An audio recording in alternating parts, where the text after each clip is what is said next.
Roger, Roger. You're good, readable. It's just a lot of stations shifting on each other. Roger, you're good. Charlie, over. What's going on, everyone? My name is Sergeant First Class Ellis Noto with the Indiana National Guard, back again with another edition of the Lima Charlie Podcast. I'm joined by my co-host, Sergeant Katie Bauder, and today's very special guests, the Golden Knights from the United States Army. Gentlemen, thank you so much for joining us today on the Lima Charlie Podcast. Good morning. Welcome to the show. Good morning. Yeah, thank you for having us. Great to be here. I really love the lack of uniform and name tags because I'm not going to remember anybody's name.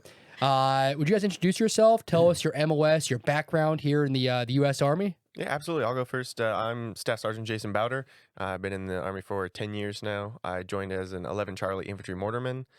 Did that for 5 years at Fort Lewis and then Fort Carson, Colorado, before I joined the Golden Knights, and I'm stationed at Fort Bragg, North Carolina.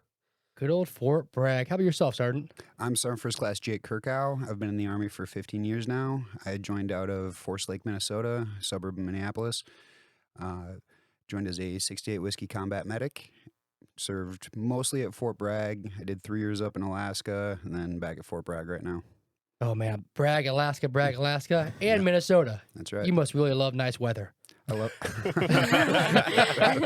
I don't do well in the heat. Oh, my God. How about yourself, Sergeant? I'm Sergeant First Class Ryan Reis, originally from Tacoma, Washington. Been in the Army 18 and a half years. I originally joined as a 92 Romeo parachute maintenance technician and later reclassed to communications.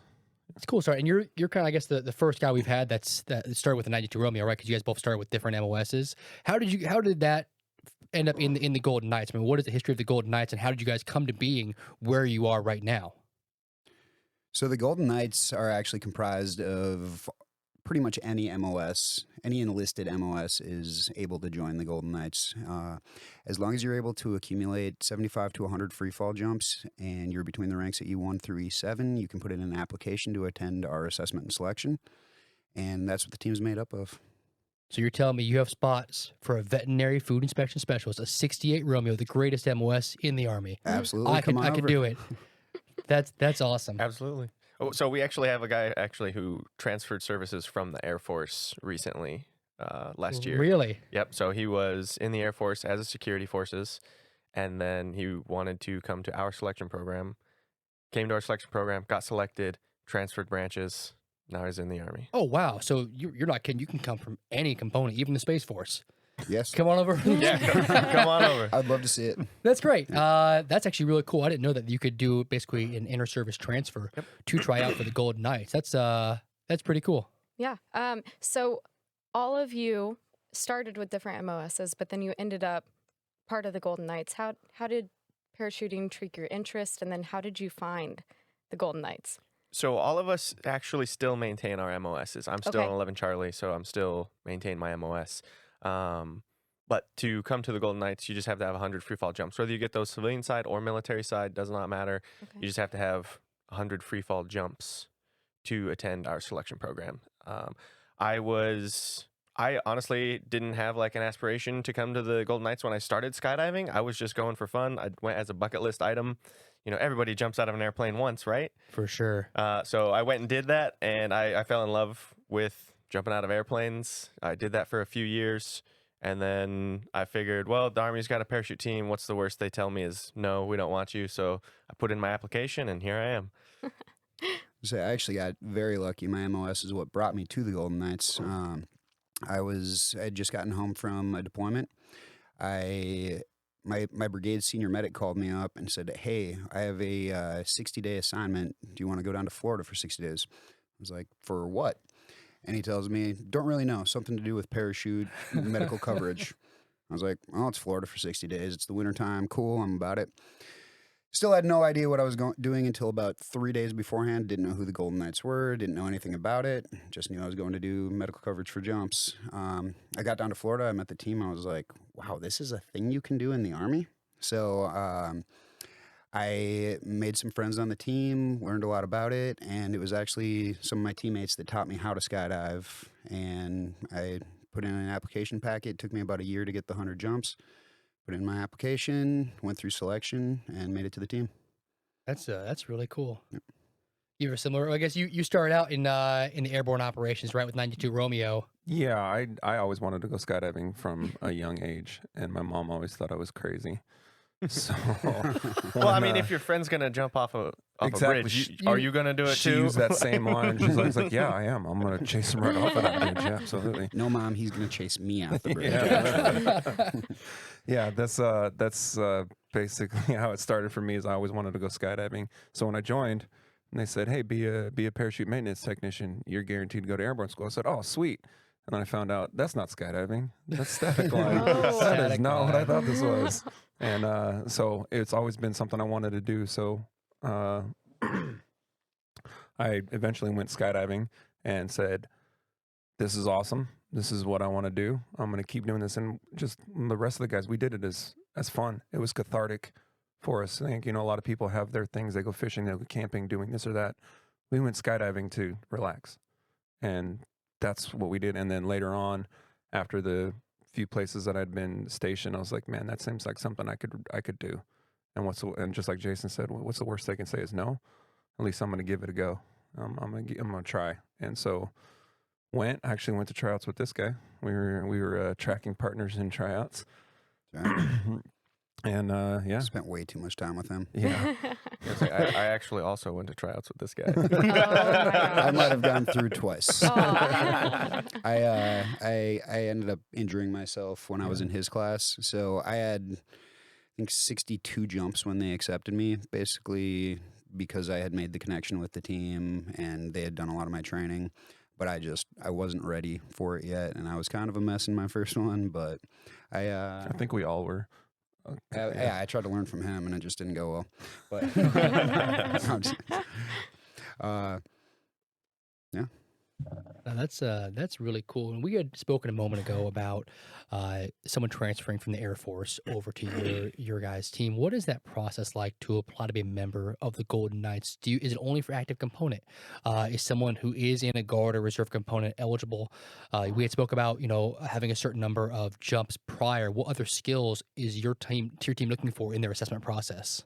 So, well, multiple questions there. So, first off, yes, anybody is eligible to apply. You will have to agree to go active duty, though, on the team. This is a full-time job. Of course. So, if you are guard or reserve, we have had at least one person that I know of that maintained their position in the reserves and just stayed active, and her reserve unit just had her assigned to the Golden Knights. Oh, wow.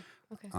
That's the only person I know of that's like that. Otherwise, you'll have to agree to go active Army and be assigned to the team. I was just going to say, fun fact about that person. They joined our team, and they're a multi-time world champion in skydiving, parachuting. You can look them up. Oh, First wow. class Jen Davidson. Sorry, Master Sergeant Jen Davidson. There you go, Master Sergeant. And she was the only one. She's the only one I know of as well that was able to actually make to the rank of Master Sergeant and stay on the team. Wow. Because most of us are all, it's E1 through E7, and then active component will send you on your way back to your MOS after you make E8. So, as far as what we're looking for in our assessment and selection, we're looking for teammates, people that work well as a team, people that have good work ethic, people that we can be on the road with 250 days out of the year. We're seeing each other more than we are our own families. So we need teammates, and that's pretty much the end of it. We honestly don't care all that much about how good you can skydive. We can teach you how to skydive. One of the things they kept saying to me when I was going through is, we can teach a monkey how to skydive, but we can't make a good teammate. So that's what they're looking for. And I think that's one of the awesome things about this team. So everybody here, I can look to my left and right and know I trust this guy with my life and willing to go operate with him. So Looking to go operate. What a great segue. It does sound like special operations. It is special operations, right? I mean, that's what they're looking for in the special operations teams. The 18 series is someone who's a good teammate. You can train anyone to do anything, but that teammate ability is so critically important, not only in that, but in everything we do in the United States Army, right? Absolutely. Yeah. It's something that you can't get around. You have to be able to work together and be a teammate and be individually responsible so that the people around you can trust you. Because, for example, just for the Indy 500 here, right, I was sent 3 days in advance to coordinate and plan everything that the Golden Knights are doing during this show. And so that these guys have to be able to trust that when they get here, that all the preparations that I've made are going to take care of them.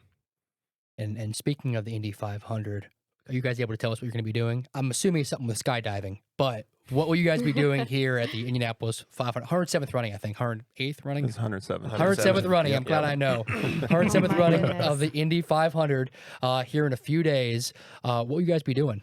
So we're part of the opening ceremonies here, and we'll be jumping in during a lot of the military recognition time at the beginning of the race. And then we also have a little bit of a caveat. One of our teammates, Sergeant First Class Keith Pierce, just retired.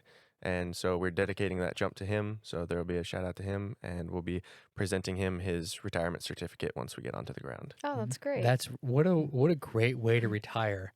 I wonder if I can get that from the Army National Guard. Oh my goodness. Just stay in touch with us. We'll do a jump for Oh you. my That's, goodness. So when it comes to prepping for the like the Indy 500, what does the training and preparation kind of look like for you guys when it comes to creating that? A lot. A lot. there is a lot that goes into it. So obviously our full-time job is jumping, but we train day in and day out on these parachutes. An average jump day is anywhere from 4 to 10 jumps a day is pretty average for our normal training days. As we're going through our assessment and selection process to become a demonstrator, we do approximately, I think our class did, 223 jumps in an 8-week period? I think it was actually Wow. 240. Something like it. Maybe it Yeah, was, it was a ridiculous we amount. do Yeah. a lot of jumps. So we do that, and it's jumping 6 days a week. I think most I did was 19 jumps in a day, which Yeah, Wow. I missed one. I got 18. You got to be hurting Yeah. a little bit with Oh, that. it's absolutely exhausting, but you go through this and you just build all of that muscle memory Okay. for packing your parachute, gear checks, rigging up your equipment, checking other people's gear, watching everybody, watching all your teammates, making sure they're not doing anything silly, you know. And then we jump out, we land, and we go do it again and do it again and do it again. And that's 6 days a week for an 8-week period. Obviously minus a couple like weather days or where you can't jump. Sure. So, and then after we make the team, everybody is going to go to their first annual certification cycle down in Florida, or we call it our winter training. And that's what I was telling you earlier that I did the medical coverage for. We go down there and we get another 150 to 250 jumps, once again, depending on weather. But the idea is that everybody has at least 500 jumps, can be a D-licensed skydiver, and get a what we call a pro rating on a canopy. So that basically the governing body for parachuting in the United States, they basically give us a certification saying, hey, we can go do demos in all of these small areas and land around people safely. So we'll go do all of our maneuvers, all the free fall maneuvers, all the canopy maneuvers, and be able to trust that this person can land that parachute on that X every time. So, quick tying that into recruiting, there are civilian certificates you actually earned from the Army will provide you with basically from this organization. Yes. That's So, that's pretty cool. yeah, for example, we're all tandem instructors here as well, so we can take people for tandem skydives. Oh, wow. I got my tandem instructor certificate through the United States Army. Same. And that's Also, applicable in the civilian world. That's incredible. I'm sorry I cut you off. My apologies. No, I was to say also me too. That we all got our tandem instructor ratings through the U.S. Army. We have a tandem examiner on our team with us that trained us all how to be tandem instructors. That's- And then, okay, you go. No, go ahead. I'm So I sorry. was gonna say the cool part about that is we got this certificate and now we're on the Army parachute team's tandem section, and we will travel around the country and take local community folks for tandem skydives. So just recently we were in Austin, Texas, taking local Austin educators and guidance counselors Wow. and community leaders there for tandem skydives, let them experience what we do in the United States Army so that they can put a face and a name to the Army and have a good experience. And you're taking an Army National Guard podcast recruiter with you during the 500, correct? As a Yeah, tandem? absolutely. I don't Come know on. what their name might be. Speaking of jumping, though, what goes through your mind when you jump out of that airplane, right? And has it changed from your first jump to your 10,000th, whatever you guys are on right now? I don't know. What is that mentality different now? My thoughts pretty much don't screw up. Yeah. Good. Yeah. Well, I would say my mentality has definitely changed a little bit. I mean, the stress level has certainly gone down after thousands of jumps, but it never goes away. At the end of the day, you're still jumping out of an aircraft. Like Ooh. you can't get over that fact. You're still jumping out. But I remember in the beginning, when you're just an inexperienced skydiver, your first 0 to 100 jumps, everything is very overwhelming.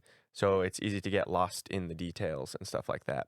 Once you're thousands of parachute jumps in, so I personally have about between 4,000 and 5,000 Wow. jumps, but it starts to become very routine. Like I have a routine for everything that I do. I put my uniform on the same way. I put my rig on the same way. I gear check the same way.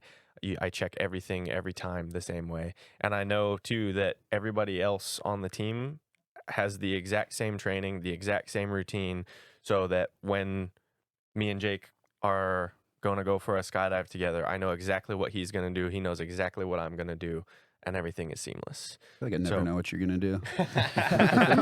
No, I'm just kidding.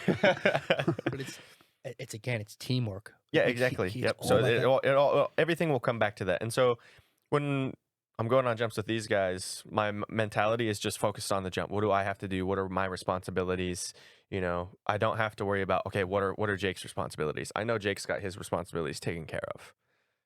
And you can trust that person with your life, right? I mean, you're Yeah, trusting, exactly. because you guys are trusting your 92 Romies, you're trusting your parachute riggers, you're trusting the pilots, you're trusting so many of your Army teammates, and that's pretty incredible. That's a cool thing to think about. Yep. Yeah. So Exactly. go ahead. Oh, well, I was going to say, so you've done over, well, let's say 4,000 to 5,000 jumps. Have you two done roughly the same or more? I'm somewhere a little over 2,000, I think. Okay. I don't do a great job of logging Oh. every single jump. I just kind of make sure I stay current and Okay. Around 3,100. show offs. Okay. Wow. So between the three of you, there's been a lot of jumping, and I'm sure you guys have all had very interesting experiences and gone to really cool events. But what's been the most memorable? Ooh. One of my most memorable jumps was I got to do a canopy relative work. It's called a side-by-side formation. Basically, two of us fly our canopies into each other. He grabs onto my parachute. He climbs down my lines. We hook a strap up to each other, and then we're connected to each other flying side by side. And then, so we did that.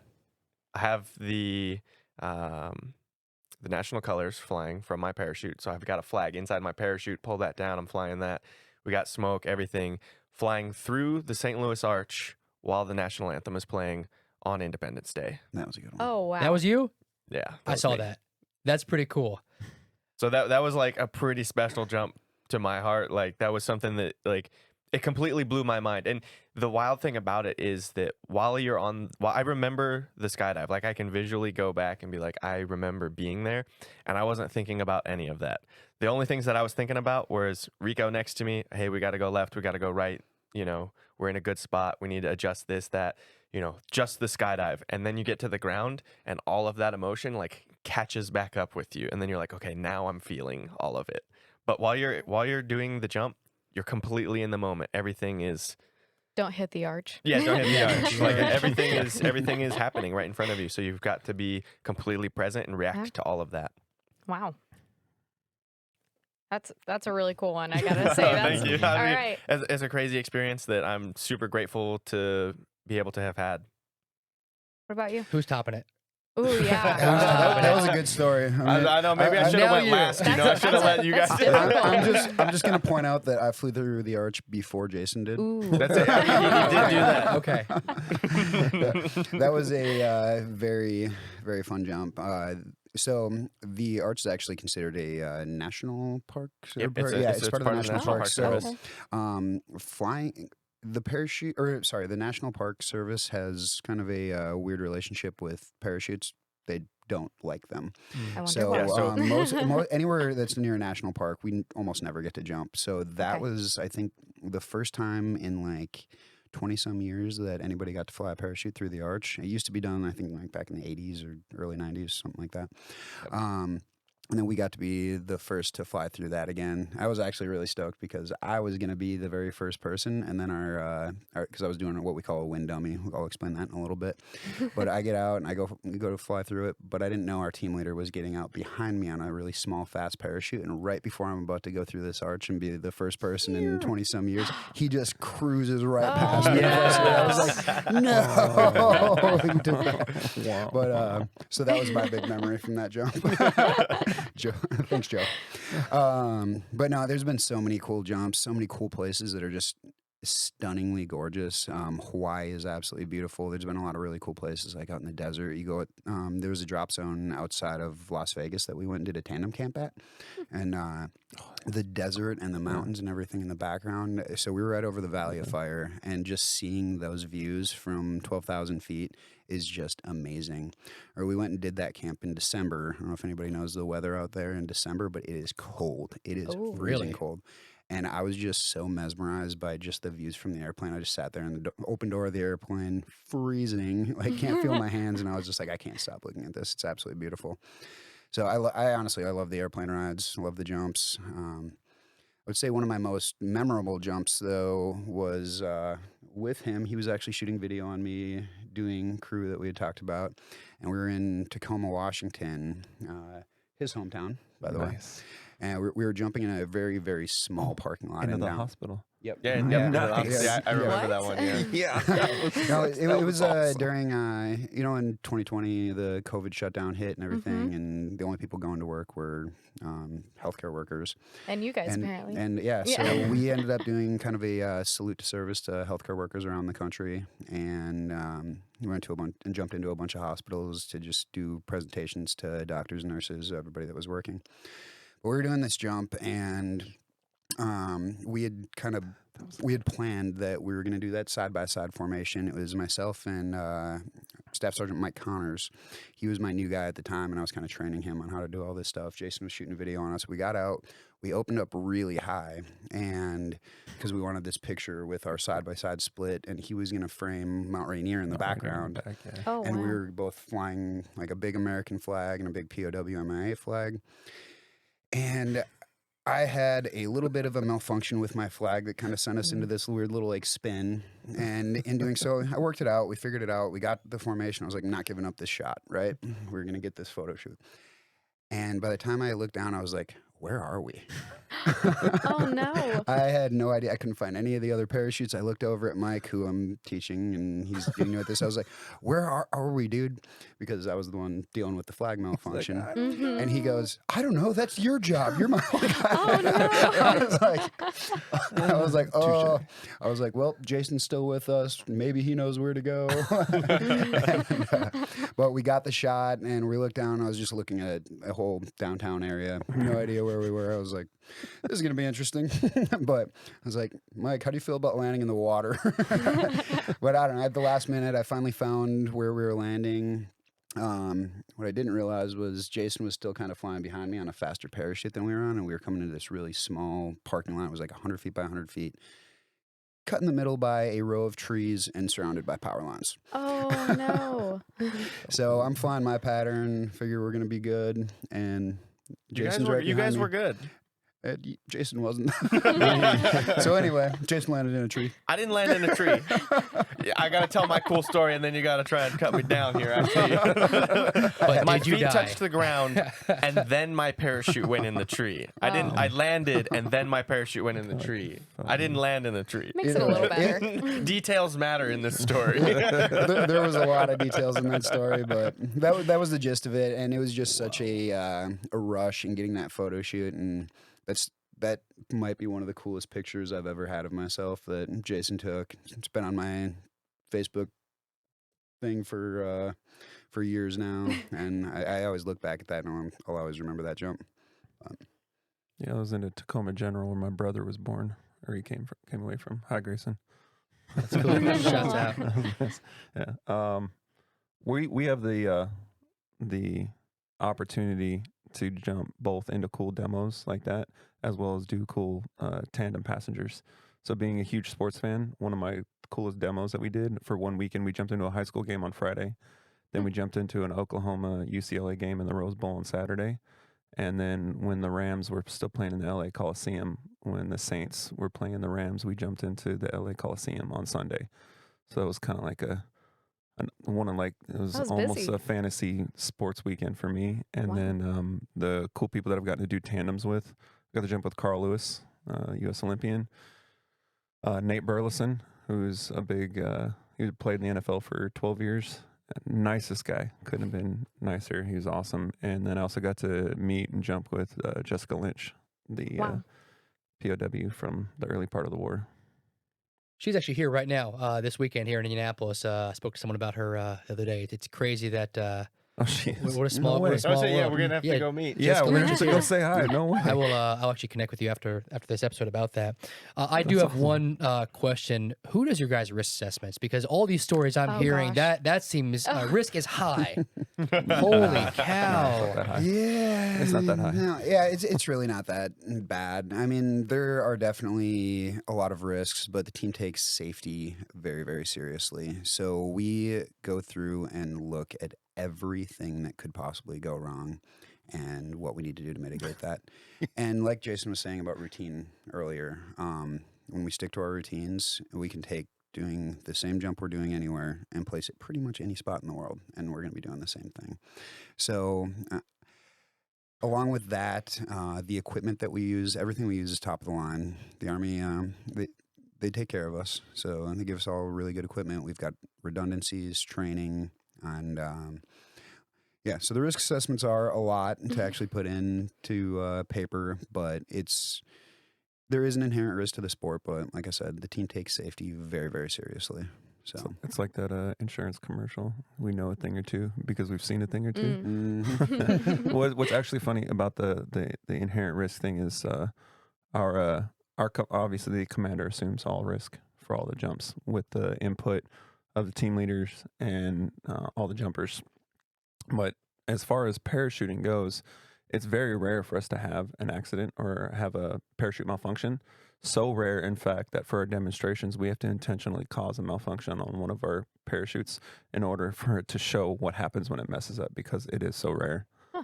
Yeah, it's our cutaway maneuver. We actually jump with 3 parachutes instead of the normal 2 that we have. And the first one you don't want to land with, so jump out, open it up, intentionally cause one side to malfunction, kind of spiral down, disconnect that, go back into free fall, and open up our main parachute.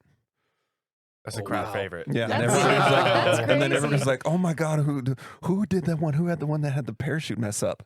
And it's like, "Oh, that was me." And then everybody claims it. I'm like, "Oh, that was totally me." No, it was me. That was me. It's fun. It's actually really funny. Every time we do that maneuver, there's a narration going on explaining exactly what's happening, and do not be alarmed. This jumper is not in any danger right Yeah. now. But almost every time, without fail, somebody calls 911, and Oh, they see the no. cutaway parachute falling off, and they're like, "Oh my gosh, they somebody panic. just Something died happened to the somewhere." No, we're fine. Hey, This was planned. Everyone's But- seen fail videos before. I yeah. mean, you were talking about, like both of you coming together. I've seen that happen not on purpose. So, gotta No. call it if you see it, I guess. Yeah. And on that, like you said, we all jump 2 parachutes. There's a main parachute and a reserve that everybody has. Most of us on the team are also FAA certified parachute technicians, paid for by the military, which is nice. It's just another certification that we get to go get, another civilian certification. We pack our own reserves. They're all repacked and inspected every 6 months. We take all of our equipment, pull it out into the loft, just dump everything out and go inspect everything and basically reassemble it from scratch. So That's a lot. We talked about how you guys got into the Golden Knights from being in the Army, but how does being in the Golden Knights impact your overall Army career? You had mentioned once you hit E8, you move out of the team. How does this affect the rest of your career here in the United States Army? So that's a loaded one. We do have, so most people will generally not make E8 from the Golden Knights. There are a lot of people that do, but we are still competing within our MOS. So a lot of people can either do 3 or 4 years and then head back to doing their job, kind of take this as a broadening assignment. A lot of us kind of choose to stay, and then when most people that do actually leave will go through E7 and then either go to SFAS, the Special Forces Assessment and Selection, or go through an officer or pilot program and go to like the warrant officer, or we've had people go to PA program before. We actually just had one of our younger guys get accepted to West Point. So it's usually going to be the officer route leaving. There are a handful of people that have made E8 and left the team. I'm personally trying to stay as long as I can. So I get that. It sounds fun. it's a great job. Sounds like a heck of a job to have in the military. It's the best job I've ever had. Yep, agreed. I get to travel and jump out of airplanes and helicopters with all my best With friends all my every day. best friends. Yeah, what's better than that? All right. And come on the podcast. And come on the Yes, podcast. that's Exactly. true. You know. That's true. definitely a bullet point. So I know you guys work a lot of events. So how does that work with the organization? Who lines that up? Do you guys have lots of partnerships? So our operations, the unthanked heroes. I know Mike's where's around Mike? here Where's Mike? somewhere. So Where's he Mike? is our demo and show coordinator, and then we also have a tandem coordinator. So the Golden Knights is actually broken down into 4 different teams. Well, 5 now. We actually just started a new team as well. But there's 2 demonstration teams. I told you, we go through our assessment and selection, and then everybody that passes goes to a demonstration team for at least 1 year, if not way longer. From there, we break off into our tandem section, which we're all on. Our main job is actually just traveling the country to do tandems with centers of influence in the area, like Jason was talking about, what we did in Texas a couple weeks ago. And then we also have a competition team, which they work on formation skydiving and represent the Army at a world level. Then the new team that we just started is our GK Extreme team. Right now they're opening up a canopy piloting competition thing where they jump these ultra small parachutes, go really, really fast, way too close to the ground, and they're pretty cool. And then also getting into base jumping as well. But which is actually a lot of fun. We just did the Army's first ever official base jumps at Bridge Day in West Virginia. There's a almost 1,000-foot bridge over the New River Gorge in West Virginia, and we went and jumped off that and represented the Army colors there. So that program's taking off as well. But each of these sections, we will basically either be requested to come to a certain event, or we'll go through and figure out, hey, this is something that we want to do that can make an impact, and we plan it internally and make it happen. Like I said, Mike works our operations for the demo teams. Our tandem section also has a coordinator that she's nonstop sitting at her desk on the phone, figuring out how to get a tandem camp in some random location throughout the country that wants to send us. Wow. So there's a lot. There's a lot to There's it. a lot of moving parts. Yep. What has been, I know you guys had spoke about, I guess your best experience here in the Golden Knights. What has been your best experience, here overall in the Army? And how has your service here in the military impacted your life?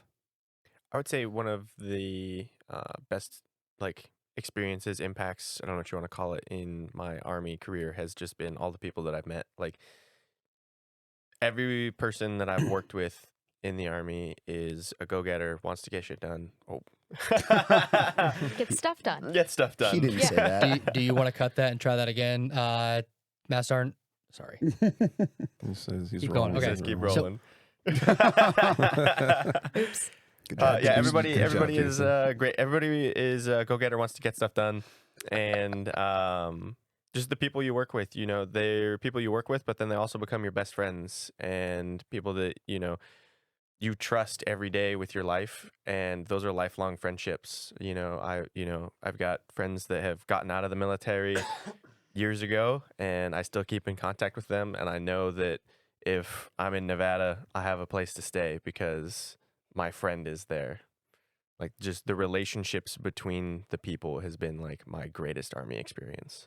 People matter. Yeah, exactly. People, I once had a mass sergeant who told me at his promotion ceremony, he said, everyone here will leave, or the battalion will go on without you, right? But the people you meet in the Army, that's who matters, and you just hit on that perfectly. Yep. How about Build that yourself, brotherhood. Sergeant? What has been? So I would say the Army as a whole really saved my life. Coming out of high school, I had no idea what I wanted to do. I was kind of a mess as a kid. I was a troublemaker. I wanted to party, couldn't figure out what I wanted to do. I had started going to college, taking general ed classes, and kind of barely going sometimes. I ended up deciding to go on a spontaneous vacation to Costa Rica mid-semester one year, and then decided I'm just going to stay here. This is better than college. So I ended up getting a job down in Costa Rica, bartending for a while. I was 20 years old at the time. I quickly learned that the world is not a nice place, and it's not really a sustainable thing as a 20-year-old, just taking off and bartending in Costa Rica. It was a good experience. I wouldn't trade it for anything. But I came home, realized that I was no longer allowed to go back to the school I was at because I had not even informed, never even officially dropped out. I just failed all my classes after leaving the country for 3 months.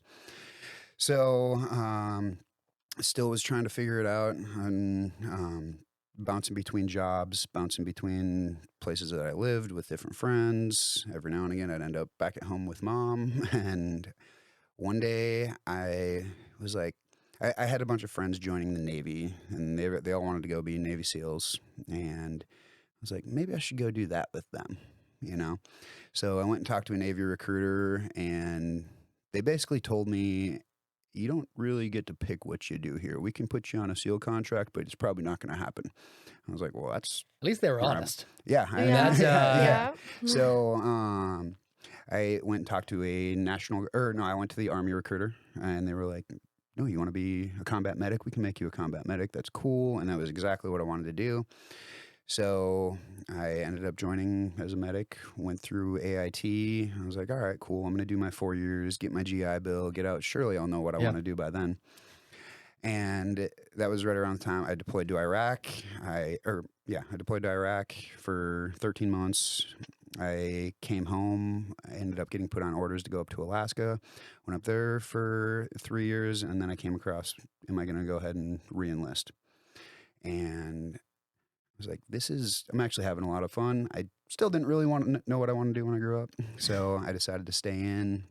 And since then, obviously I've made a career out of it. And just the different experiences that I've had, it's just constantly every day is something different. It helped me grow up, and it keeps me entertained. Honestly, it gives me a purpose. And like Jason said, the people and the relationships that you build couldn't trade for anything in the world. That's incredible. Sergeant, you're at 18 and a half years, right? This is your swan song. What has been your most impactful moment here in the Army, and how has it impacted your life? It's sorry to sound like a broken record, but it's the relationships you've forged with all the people that you've met throughout your travels. I've been stationed in Europe for 6 years. I've lived in Florida, Georgia, Arizona, Washington, North Carolina, all over these places. And you don't get to experience the good without the bad, and all of the bad that you experience just throughout life in general. I wouldn't trade the bad for all the good that I've got to experience with all the people that I've built and forged relationships with. I was that guy that didn't want to leave his hometown when I'm from Tacoma, Washington, and I went to Fort Lewis for the first 6 years of my contract, my military career, because I was like, oh, this is great. I'm happy. I'm home. I don't want to go anywhere. I don't need to. This is awesome. This is the best place ever. And the Army forced me to get out of my bubble. It forced me to learn new cultures. It forced me to learn about other people. And then when you get that opportunity to meet people from everywhere, it doesn't matter what their background is. It doesn't matter where each of us come from. We give each other crap because he's a Vikings fan and I'm a Seahawks fan. But we're still friends. You know, at the end of the day, it's not like during football season. Yeah, not during football season. There you go. You know, we can do that. But when it comes down to it, yesterday, me and him are landing in the same corner on the Indy track. I know what he's going to do. He knows what I'm going to do. We can depend on each other for that. And there's an inherent value in that you can't really explain. So when you get the opportunity to share that with somebody, it's truly invaluable. And I would say, to kind of encompass it, it's the broadening horizons that the Army has provided for me, to everything that's included in that: the people, the locations, the opportunities, the views, the sights, you name it. Joining the Army is the best decision I ever made. It's incredible. Well, and the Army, it has its amazing perks, but it also does come with its good and bad. So I'm sure you all have faced your own challenges in your military careers. Is there something that you all can pinpoint, like was really challenging, but you were able to overcome it? And can you tell us what that kind of looked like for you?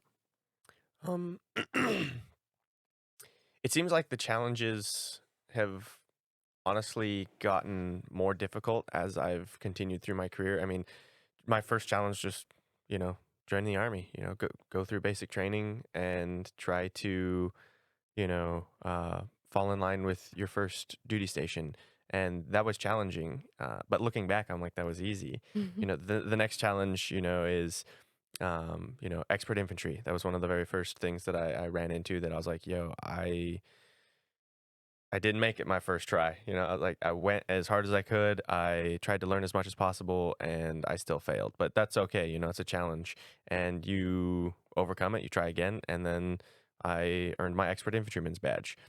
And that was difficult the first time, and the second time I was like, oh, it's not so bad. And then your career goes on, and then I found out about the Army Golden Knights, and I said I want to go to their selection program, and that was incredibly challenging.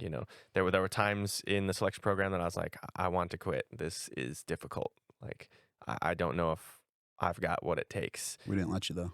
But well, and that's where it comes down to the people around you too, right? Those people, those bonds that you have forged between the people, they support you. Like I confided in Jake, like, hey, I'm not sure if I've got this. Like, I'm thinking about quitting. And he supported me. He's like, no, man, like, we're in this together. Like, I'm here, you're here. Focus. I don't recall being that nice about it. Yeah, there might have been choice words, but I'm keeping it words. PC for you. It's like, shut up and do your job, Jason. And he got me back on the right path, and he helped me overcome that challenge as well. And so, for me, those challenges in the moment, like that's something that the Army's kind of taught me, is that in the moment, something can seem incredibly challenging, and you take a step back, and every challenge is just a few steps away from being in your past as something that was an easy obstacle to overcome. So like, that's something that the Army has taught me, that it's like, it's okay to be challenged. It's okay, like, to be in the position where you're like, I don't know if I've got this, and to just put your nose to the grindstone. Yeah, absolutely. The Army's pretty good at that, right? There's people that have come before you, people that have come after you. They're not going to give you too much that's impossible, right? They're giving you something that it's obtainable. Yeah, challenging exactly. yourself. The Army's incredible. Well, and it forces you to stretch and grow, as an individual. Like, if you sent me to selection when I was a private, there's no way I'm making that. Sure. I wasn't at a point individually that I had grown far enough to overcome that challenge. But the Army has provided that opportunity to grow and prosper outside of that bubble, like you had mentioned earlier. I had a similar experience. I got my first orders were to Japan. I was so mad. I said, I don't want to go to Japan. How awesome was Japan? It was incredible. How awesome was Japan? I ETS'd, went back there as a bartender, and then I found the National. Came back to the Indiana National Guard afterwards. So similar experience, but they forced me to grow. They forced that challenge, and I'm a better man for it. Exactly. Yep. I would say one of the biggest difficulties for me has been just the time sacrifice. We have so much responsibility, and there is just so much work that goes into it. And being in a different part of the country from your family and not having the freedom to attend all of the family events and like weddings, births, birthdays, you see even regular holidays, and you just can't make it home all the time. That's been the hardest part for me, is just I'm not around my family. I'm probably not as close to them as I am close to them as I used to be. I just don't get to do all of the things. You do miss a lot of big life events, but it all comes around to being absolutely worth it because you get more, and the experiences that you get out of it, they make a pretty good trade-off. And it also just it helps you learn and grow from there and grow those relationships in different ways. So that would be probably one of the biggest challenges for me. It's pretty cool. Dude, that was a good answer. That was a really good answer. It's part of it. It's part of the personal sacrifice. I was going to say, yeah, part of it is the time you don't get back. And the biggest challenge is the people coming in and out of your lives. Because you develop and forge relationships with the people at all your duty stations, people you interact with every day. We've had people leave the team that have gone on to do, great things. And, you miss them. And people back home moved away, people that are at your other units, you don't, just because we spend so much time together here on the team, like we all develop that relationship with each other, whether it's tried to or not. We still just like know each other. We know each other's little ticks. We know each other's little things and get under each other's. We know each other's little buttons. So the little bits that you share, those small intimate moments, those private moments with your friends that are and brothers that come in and out of your life, that's probably been the most challenging thing, because you have to find a new support system wherever you go. And it's not always the same. It's a different version of a support system. So when you leave that one duty station and go to another one, and it's like, okay, well, I knew how things were before. Now I need to find a new norm, and it's adjusting to that, regardless of what it is, whether you're going through tryouts, whether you're on a deployment, whether you're in a school, you're in a training environment, or you're on a scav. So it's learning and adapting to those relationships, and depending and leaning on somebody, and also being there for somebody when they need you to. Being a good teammate. Good teammate. Relationships matter. People matter. We keep it on those same topics. Going back 18 and a half years, 10 years, think about when you were first joining the U.S. military. What is one piece of advice you'd offer to someone who's thinking, listening to this and thinking about, I want to be them, I want to be a soldier. I want to be a Golden Knight. What's one piece of advice you'd offer to someone who's thinking about joining the military? Send it, bro. Well, yeah, Send it. Send it, bro. Say, yeah, absolutely. Go for it. Chase that dream. But the piece of advice that I would also give is recognize that where you want to go probably takes work. So, just accept that in the back of your mind. Like, hey, I want to go there, and you have to be willing to put in the work to go where you want. Like, there are no free handouts, especially in the Army. Everything is the same for everybody. Everybody has the same opportunity in the Army.